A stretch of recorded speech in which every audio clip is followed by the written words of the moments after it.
déjà, c'est de changer les visions, c'est de cesser d'être ce qu'on était avant. Donc on n'est plus ça, on devient une autre personne. Le changement vous amène à détruire votre propre vision et d'épouser la vision de Christ. Alléluia. Alléluia. Voilà pourquoi ça a commencé au niveau de la tête. Ça sommeille. Ça sommeille. Le ventilo te berce. C'est mieux la chaleur, comme ça tout le monde va transpirer, j'aurai du mal à dormir. On arrête seulement le ventilo, hein? On arrête le ventilo. Hein? On laisse ça. La repentance, changement de mentalité. Quand on veut changer, il faut changer sa vision. Changer, même quitter sa zone de confort. C'est-à-dire que la chose qui vous... c'est-à-dire que vous étiez dans un endroit, dans un fauteuil, dans une chaise confortable qui vous a pesé, qui vous faisait du bien. Alors que cette chaise-là a un problème avec le Seigneur. C'est que nous étions assis sur la tradition. Nous étions assis sur c'est pas comment ça va ça. Dans la fréquentation des mimiques, la fréquentation, on croyait un peu ces choses-là, les féticheurs, on croyait un peu aux traditions, des histoires, de ceci, de cela. Lorsqu'il y a un enfant, c'est pas quoi là qui m'a fait un peu des comportements bizarres, il faut aller chercher les macassous, il faut aller jeter ceci, parler aux morts. Tout ça est incompatible et en inimitié avec le Seigneur. Tout celui qui veut épouser le Seigneur, veut être épouse de Christ, doit cesser avec ce genre de choses et épouser la vision de Christ. Amen. Alléluia. Amen. À l'église, mais les gens qui veulent servir le Seigneur avec la tradition, veulent servir le Seigneur avec les mentalités anciennes. Non, c'est pas comme ça que Dieu se définit. Vous savez qu'on ne sert pas Dieu selon nos croyances. On sert Dieu selon ce qu'il nous a donné comme modèle pour le servir. Je vous le dis, frère, je vous le dis, sœur. On sert Dieu, pas par rapport à ses préférences, mais on sert Dieu selon lui, selon ce qu'il veut, selon ce qu'il désire.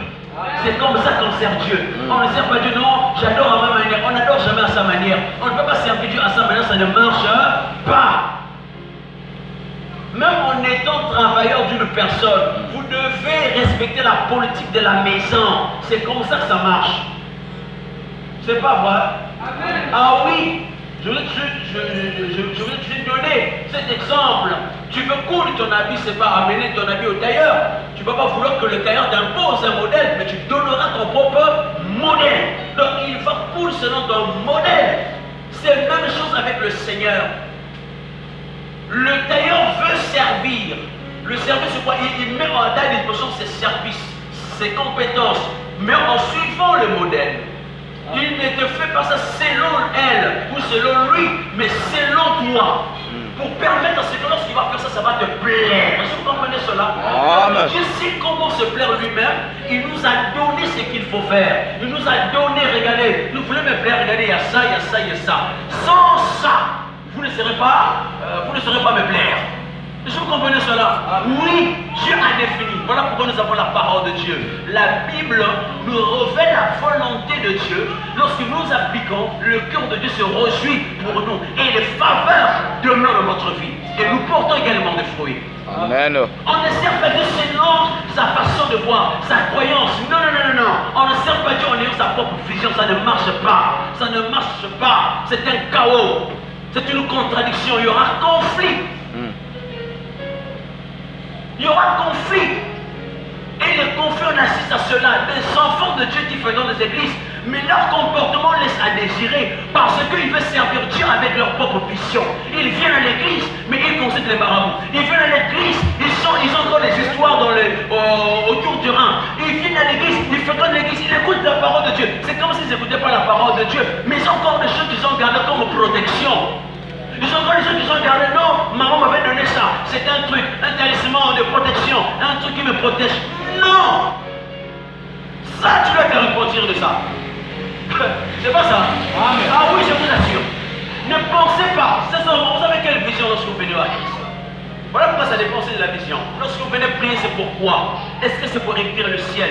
Est-ce que c'est pour échapper à la colère du dernier jour? Est-ce que c'est juste pour venir pour des fins personnelles, que Dieu me protège de ma famille, que je ne meurs pas, puisque l'homme a peur de mourir. Il n'est que la mort, l'homme a peur. Pour ça, il est capable de venir, de jeûner. Lorsque son pouvoir est menacé, il est capable de s'agenouiller et de venir gêner. Quelle est votre vision lorsque vous venez à l'église? Je pense que si vous voulez épouser Christ, ça doit changer cette vision des choses. Amen. Amen.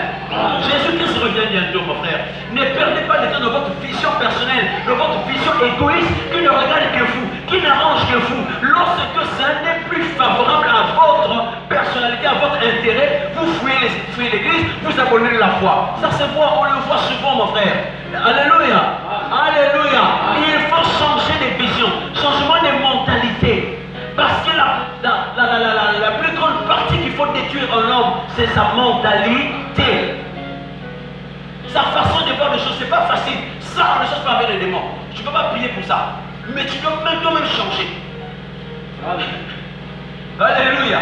La mentalité, on ne peut pas chercher ça.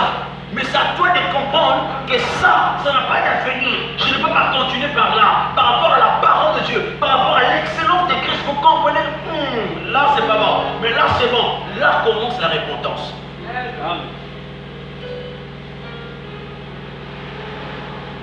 Jésus-Christ revient bientôt, frère, soeur.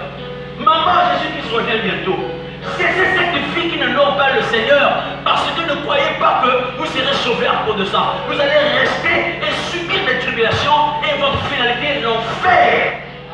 Un feu éternel. L'enfer est réel. Je vous assure. Le diable veut vous amener à croire que non, l'enfer, on le vit ici sur la terre. Il y a même des religions qui disent que non, il n'y a pas d'enfer. L'enfer, c'est lorsque tu souffres. C'est faux, frère. Ce n'est que l'ombre des choses à venir. Alléluia. Ce n'est que l'ombre des choses à venir. Ça existe, je vous assure. Comment une personne qui meurt, mais son esprit est captivé? Et puisque la vie, il a plus de souffrance, mais son esprit est encore utilisé. On utilise son esprit, soit pour aller faire le champ, soit pour aller travailler pour quelqu'un. Est-ce que vous le savez? Mais si l'enfer était chez David, une fois il mourait là, il partait calmement, c'est pas où il va aller.